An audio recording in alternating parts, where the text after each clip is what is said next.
Hey everybody, I want to welcome you to Real Talk with Pastor Troy. I got my beautiful bride with me today, and I am also fired up because I also have Chris Lane and Cory Lane.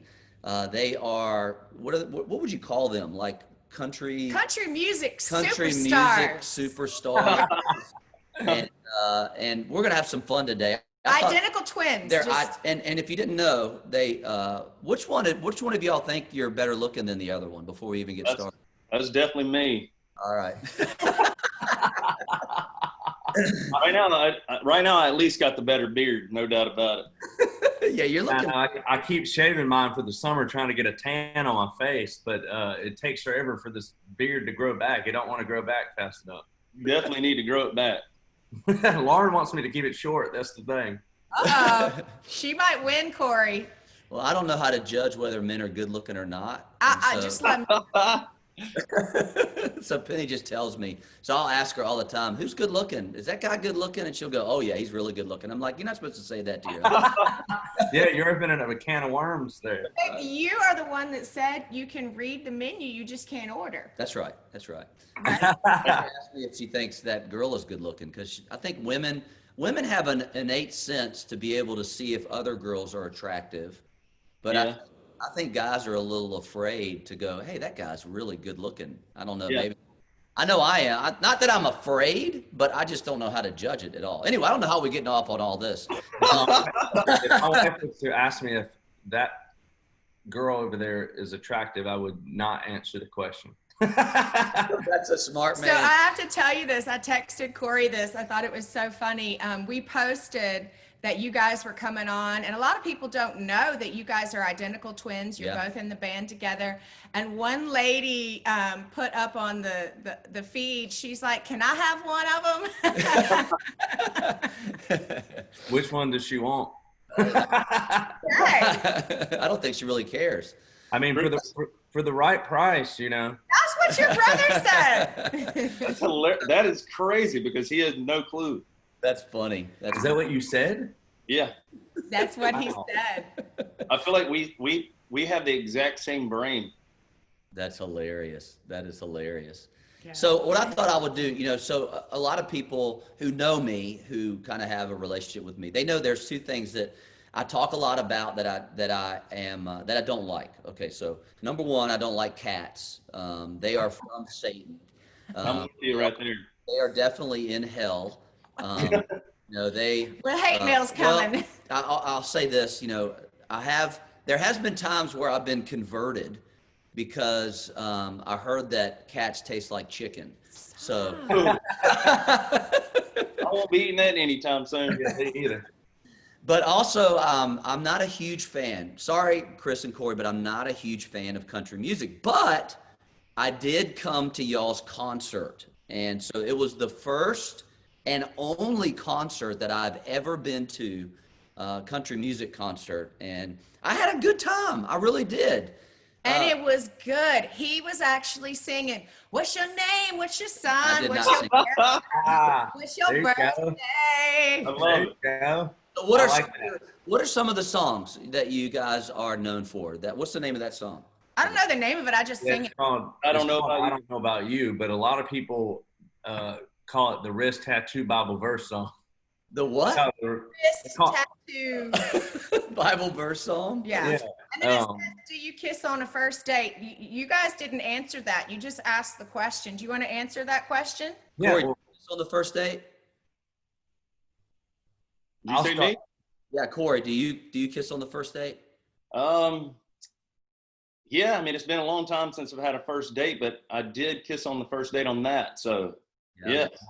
Wow. As long as the, if you're feeling it and, everything goes well, yes, definitely. You can never kiss on the first date because you gotta want them. You gotta want them to come back for the second one. That's awesome. That's good. Can't throw it all away on the first one, My wife went in for the kiss on the first date. I was like, I don't want. Look, you need to, sweetheart. Did she? Yeah, man. She went after me, and then he woke up. look. Hey, listen, she was the Christian and I was the non-Christian. Really? She went after me. He is so lying to y'all right now. And I was like, oh, there, little church girl. So she got you good. All right, so I do have some questions. I do have some questions about kind of y'all's life. And Wait, who's oldest? yeah, who's oldest? I am oldest by 1 minute. 1 minute. Very cool. Wow. In fact, our parents, I don't know if Corey's told you the story before, but they actually did not know that they were having 2 babies, and then also did not know they were having twins on top of that. It was kind of a surprise there in the hospital. Did they not, like, no ultrasounds? No. I'm not sure the whole thing, but I don't think they wanted to know. So they didn't get any of that stuff done. And I think the doctor had just told her, you know, you're going to have 1 big baby, but it actually was 2. Y'all weigh? I think we were 5.4 pounds, 5.9 pounds, something like that. Wow. Both. And I came out first, and then a minute later, they pulled Corey out. And apparently my parents tell the story. I don't know how true this is, but he was standing on my shoulders the whole time. Wow. Yeah. That's crazy. So, Corey, how often does he use the fact that he's older than you? Well, he tries to boss me around. And technically he is my boss, you know, but and stuff like that. I was always just a tiny bit bigger than he was, so I feel like he might have been a little scared of me. Did y'all ever get in fights? We would argue a lot and just do what kids would do. I mean, yeah, we wouldn't get into any like crazy fist fights. No big. I'm an only child, so I don't know what that even looks like. I'll tell you this without telling the whole long story to go with it, but one of our biggest fights happened when we were in college, and without telling the long story that goes with it, I'll tell you what we were fighting over was in our college dorm. Corey had the side of the room where you could actually see the TV, and my bed did not. You couldn't see the TV from my bed. So we actually had this one little chair that sat in the room that was a comfortable chair that we both always wanted to sit in. So the first person to wake up and call that chair for the day could sit in it. But Corey had called it. We were doing our weekly watching of the OC. Does anybody remember that show back in the day? Absolutely. You know, it came around to the show that night. He was going to get the good chair. Well, because I couldn't see from my bed, I was trying to sit in his bed, and he didn't want me to sit in his bed. And he got up to go answer the door, and then I jumped in his chair and said, "You snooze, you lose." And it turned into a fight over who got the good chair for the OC. I basically, since he won't get out of the chair, I just go stand in front of the TV so neither one of us could see it. But it literally it started into like move, then started pushing each other. We're literally tackling each other all over the room and just being loud. And in the midst, this goes to show you that, you know, brothers, and we're in the heat of the moment fighting. We can see like shadows at the bottom of our door, because in our room it was kind of dark and you could see people's feet shadows outside of our door. And in the midst of us like scuffling over anger, I stop and I'm like, "Dude, pretend like I'm stabbing you." So I pretend like I'm stabbing. He's screaming, and then I rip open the door, and everybody's just standing out there staring just like this right here. I'm like, "Can I help you?" And they're like, "Are y'all all right in here?" That's hilarious. So, hey, since all the, you know, I have a little transition question. So since with the coronavirus and all that, what have you been doing? I mean, have you been able to perform online, or what's been going on with that? Yeah, for me, I've done a few things here and there. Krispy Kreme? Yeah, Krispy Kreme. Yeah. Just a few things here and there on Insta Live or Zoom, whatever it is. But outside of that, no shows.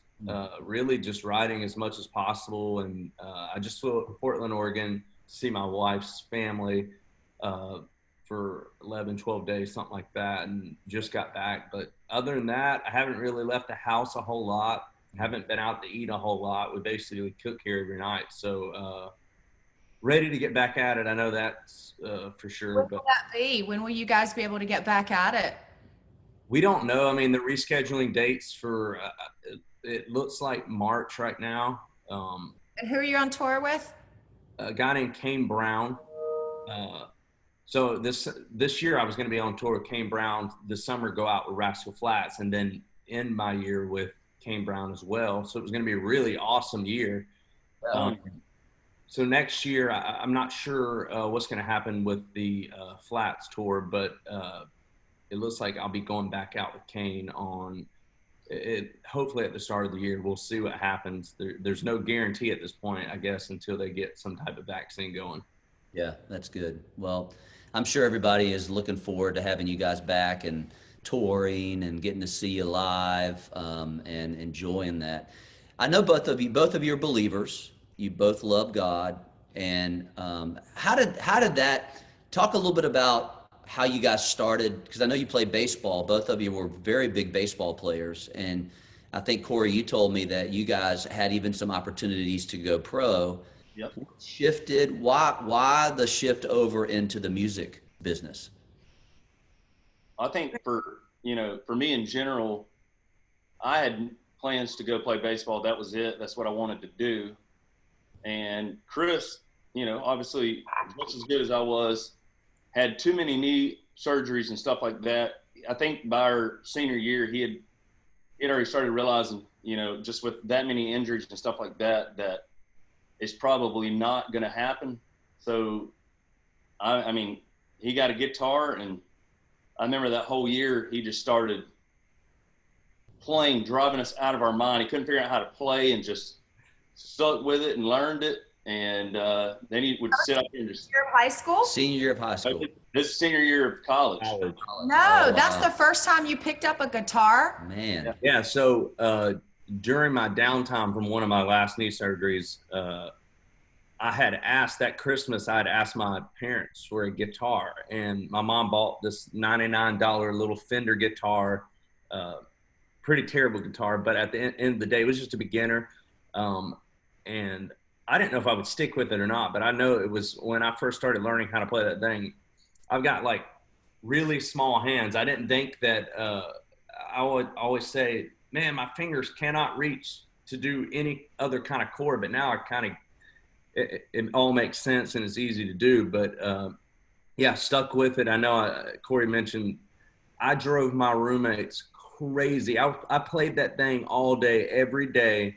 Then I would start learning how to sing and play. And then I'd go up to this place there in Charlotte on Wednesday nights. Back in the day, it used to be called Boardwalk Billy's.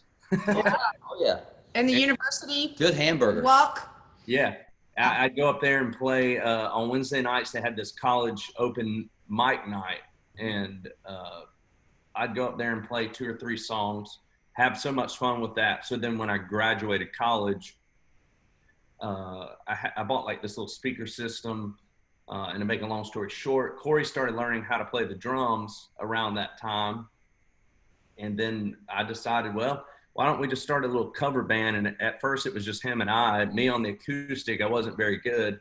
He wasn't great at the drums either, but it's weird how things worked out. And all these years later, I can't believe we get to do this thing together and travel the country. I mean, in college, we'd always go over to the amphitheater to watch all the country shows, whether it was Kenny Chesney or Rascal Flatts or whoever it may be. And it's weird to think that I was having the time of my life out there on the lawn watching those guys, and now we're sharing the same stage with them and going on tours. It's amazing. That is awesome. That what a great story of just sticking to something. And neither one of you, I know, Cory, you told me that you haven't really had any formal drum training, any of that, just learned by watching and learning. That's right, isn't it? Yeah. I would basically, when he decided, we should Chris basically said, you should learn how to play the drums. And I, in the moment, I don't really have a desire to play the drums, never really wanted to do that. And, but we can't all be the singer. Who's actually the better singer? Are you, Chris, the better singer? well, I'll say this. I mean, would I be the better singer right now? Absolutely, because I've been doing it. Sure. I've kind of got that muscle memory of doing it every night. Like the best part about it is Cory actually can sing, and he can sing much higher than I can, and actually has. You would think that I would be able to hear harmony well, but he actually has a much better ear for harmony than I do, and can sing a really good harmony to my vocal. But yeah, I mean, even given lead at some of our shows, we do this thing where I'll let him get up and sing, a verse chorus to a song, because I feel like that's a question that a lot of people are thinking when they see him up on the drums, if they're just realizing for the first time, oh my gosh, those two look just alike. And then they figure out we're twins. And then I bet one of their first thoughts are, I wonder if he can sing. And so I created that part in our set to let him get up there. And Hoda, and Hoda did that. Oh, So- yeah. Hoda, when you were on with Hoda and she did that, she was like, wait a second. Yeah. Like, the camera zoomed in. It was like, are you all seeing double? Yeah. It's every time. I mean, and I think people really enjoyed hearing him sing and get up there and doing that, because it was like, oh my gosh, he can sing.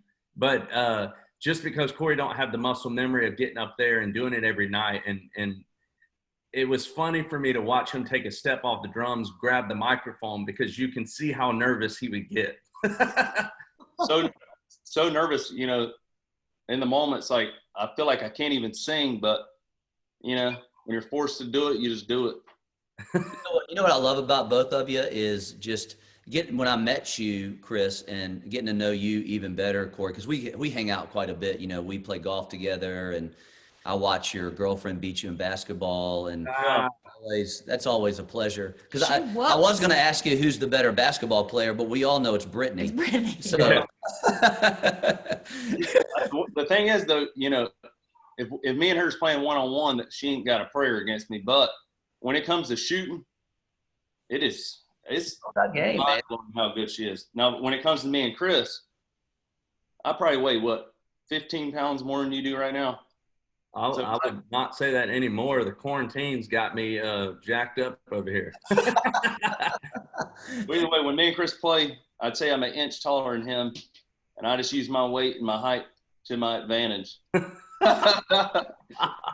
One thing I love about both of you is your humility. You're humble. And you're very humble. And I think that is so awesome, and I know as just watching, I've been around for a while. I'm a little older than you guys. And so just a little bit older. I've watched guys skyrocket. I've watched them just soar. And, I call them shooting stars, where they just kind of go up and they just fall real quick. Fizzle out. They just fizzle out. And I really see the effect of y'all being kind of that steady, strong thing. And it's because of your humility. And I think because of humble beginnings and kind of how you've scratched this thing out. And just even, Chris, what you said about being on that grass field, looking up there and watching them, and now being on that stage and being able to inspire people and help people. That's cool. I mean, that is really, really cool. I want to know how this big break, because you didn't pick up a guitar, you didn't start drumming until you were seniors in college. And you were like, hey, I wasn't that good. Like, what caused somebody to pay attention? How did you get your big break? Yeah, I think, our dad, as hard as he was on us growing up, I now appreciate it more than ever, because he instilled a work ethic that we wouldn't have just had ourselves. You know what I mean? Like, he always pushed us to whatever we're doing, work as hard as you can and be the best you can at that. And like, we also pushed each other as well. We were lucky to have each other. Yeah. And I think for me, when I first started learning how to play the guitar, that helped me stick with it. And then as I started a cover band, I worked my hind end off every single night. Like, I'd go out there and talk to every single person that would show up at every show every night. And while it was hard and I stayed exhausted because I was working, we were both helping my dad do landscaping. during the day and during the week. And then on the weekends, Thursday, Friday, Saturday, we would go out and play shows till 2 a.m. And back then we had to play 4-hour sets.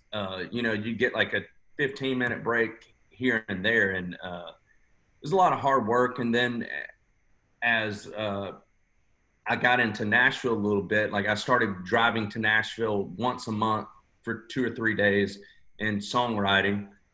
And that kind of helped me take the next step.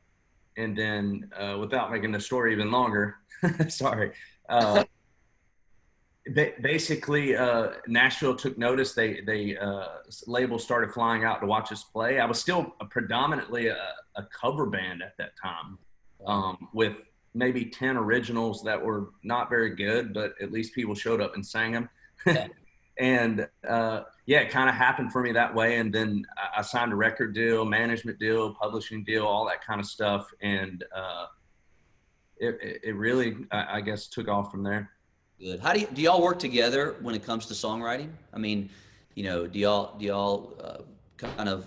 Chris, we've never written does the majority. We've never written a song together. Now, I actually would love to do that, but when we're on the road and stuff like that, he's written golf. Yeah, we're out there playing golf, but he writes during the week and stuff like that before we go on the road. So, he's put in his work for the week.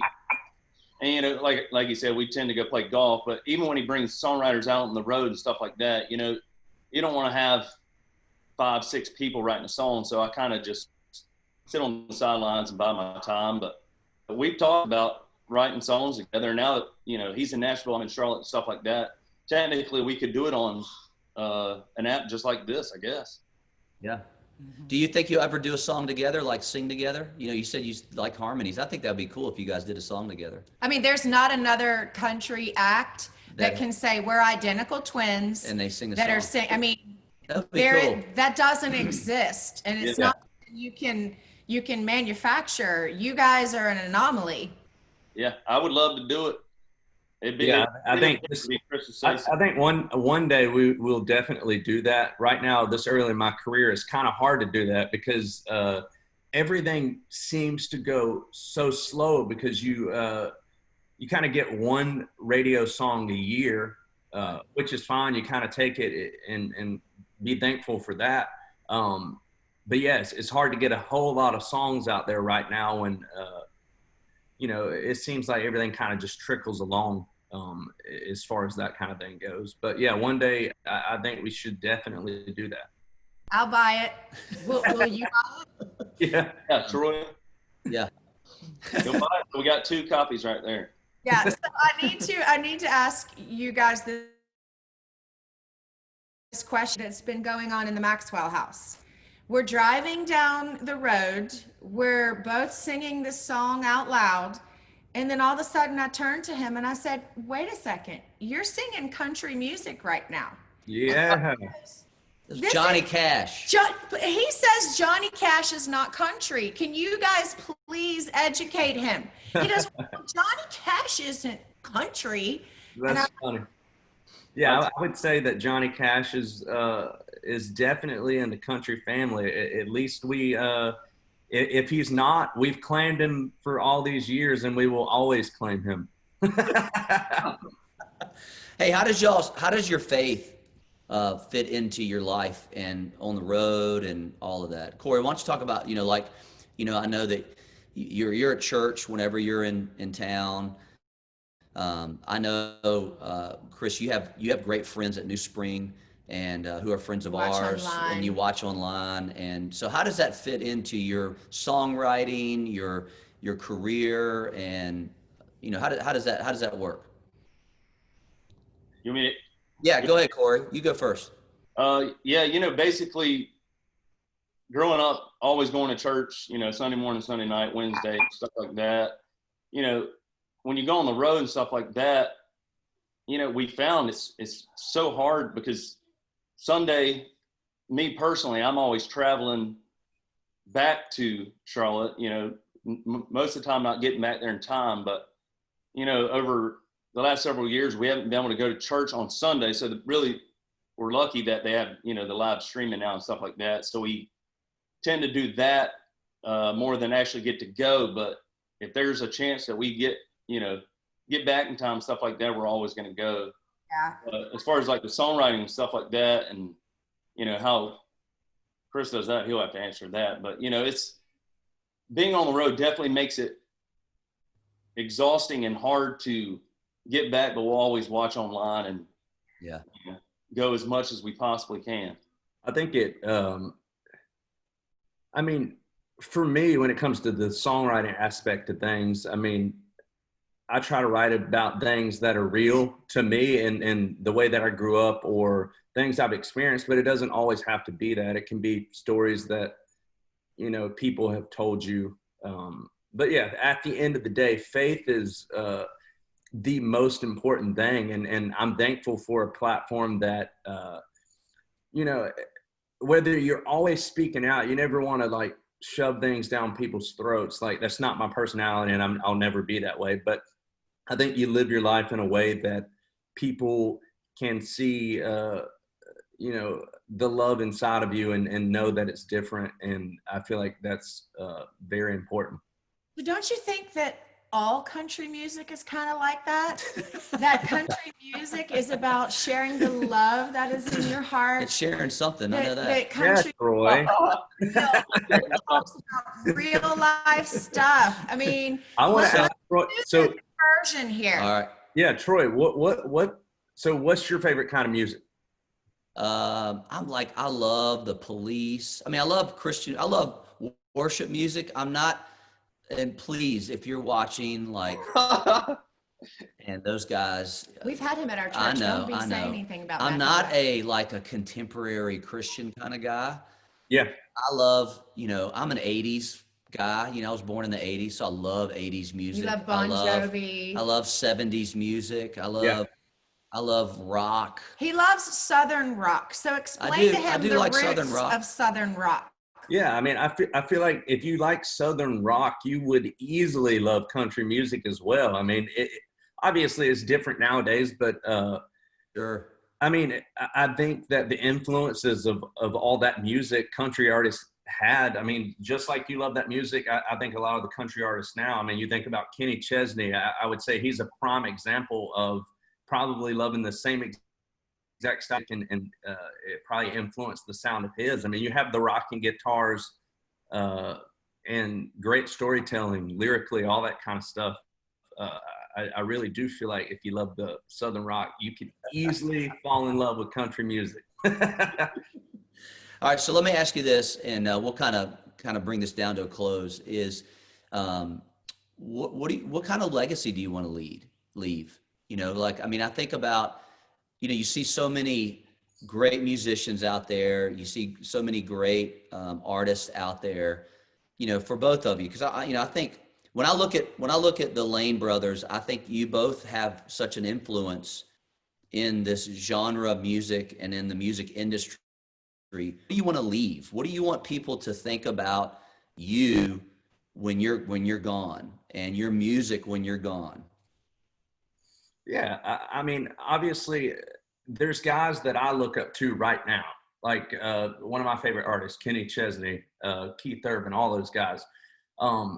I feel like their music is timeless in the way that even their 90 songs or early 2000 hits, I feel like we'll still be listening to those songs, 50 years from now and still loving them. And ultimately I want my music to do the same thing. I have a goal of headlining a stadium. And to be more specific, I'd love to headline Bank of America Stadium there in Charlotte, North Carolina. Like that would be a dream come true. Troy, when he does. If you do, I'll be there. There we go.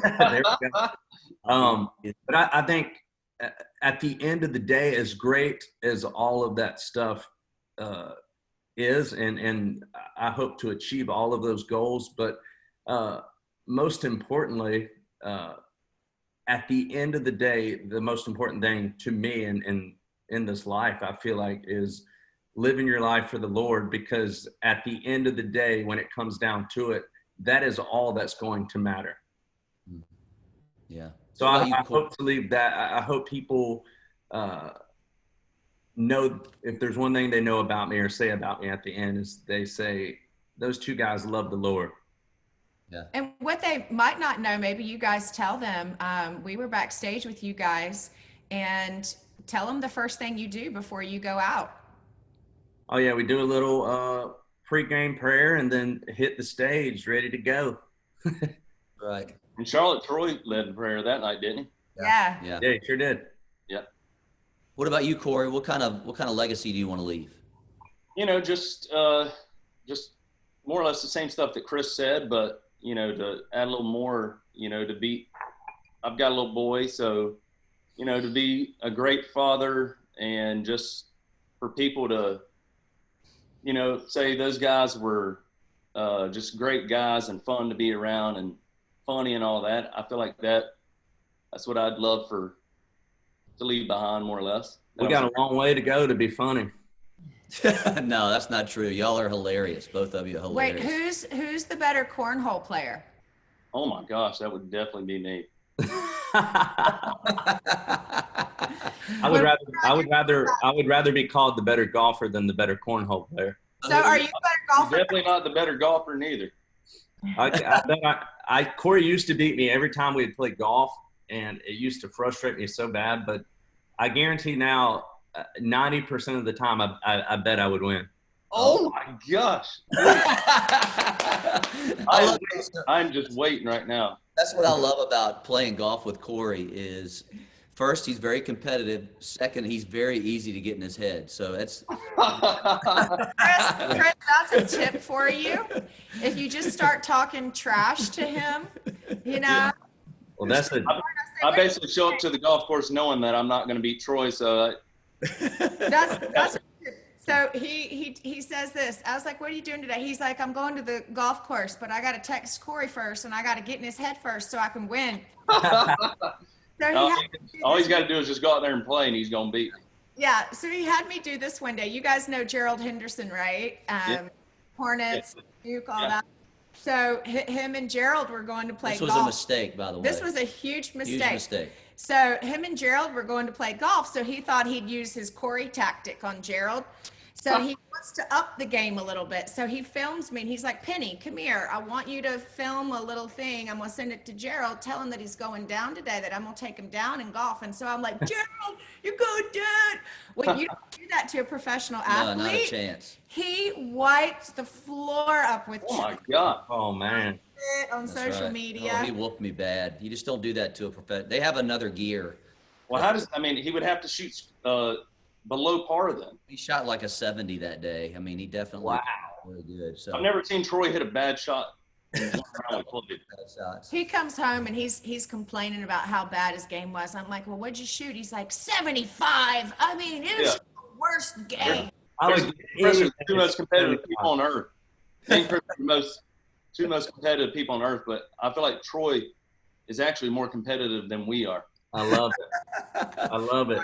Last question. I know both of you do a lot of interviews, and what do you want people to ask you that they don't ask you? That's a great question. I mean, what do you like to talk about that nobody really asks you about? I mean, I wish they would ask me more golf questions, but maybe, good Lord, I don't know. That's a great question. I don't even know how to answer it. That's a tough question. Well, hey, I really appreciate you guys just taking some time. Chris, Corey, I know y'all are busy. You got a lot going on. And would you mind if I just pray for you both? And just, I want, I know that this is such a unique, uncertain moment in our country and in the entertainment industry. And I just I believe God's favor on your life. And blessing on your life. And I love what you said about the legacy you want to leave. And that's our heart, as pastors, but even more as a dad and a mom and as friends. We want people to remember us for the same thing. Sure. We got a great church, but God's not gonna, when we get to heaven, he's not gonna say, so how many people did you have last weekend? How many live streamers did you have? That's not the question that he's gonna ask us. And so Let me just pray for you, and then we'll head on out. Father, thank you so much for Chris and Cory, God. Thank you for just the life that they lead, the example that they give to the next generation of songwriters, the next generation of performers, artists, brothers, fathers, friends, husbands, God. Thank you for blessing them, God. I pray that the songs that they will write will be timeless. The music that they will inspire people with, God, will be anointed, blessed, and favored, Father. I thank you that the words that they put on pages and sing through the airwaves, God, will be so significant that it will cross over genres. It will cross into hearts and lives and change lives, Father. I pray even during this season, God, that you would give Chris a special song, God, to inspire America, to bring freedom in all these hard times that we're dealing with, God, that you would give him inspiration to write something that will transcend the uncertainty, the hurt, the pain, the tragedy that we're dealing with as a country, God, that you'll use him, his band, Cory, God, his family. Father, I pray blessing on them. I pray favor, supernatural financial prosperity, God, that they'll be taken care of in every step. Every band member will be taken care of. Bless their family, their wife, the kids, Father. In Jesus' name we pray, amen. Hey, we need to know where does everybody that's watching go to get your music? Yeah. Can you tell us? Yeah. So, I mean, any streaming platform, and then iTunes, I guess, but easier way to get to all that is iamchrislane.com. It should all be right there where they can click on it. I am Chris Lane. We'll put that in the comments after. And listen, if you have some questions, you want to subscribe to my channel, make sure you hit that subscribe, hit that like, hit that little bell so we can remind you every week. And when we do these, and just, we want you to be a part of what we're doing. Real Talk is all about real life things, getting into the hearts and lives of real people. And Chris, Cory, thanks again, guys. We love you guys. We love you so much, man. Let's Wait, go. you love country music too, right? Let's go. Working on it. Yeah, we're working on it. Proselytize him. We'll proselytize him. We'll go play some golf, and you can play some songs for me. All right. All right. I got you. I'd love to. Bye, guys. All right. Yeah.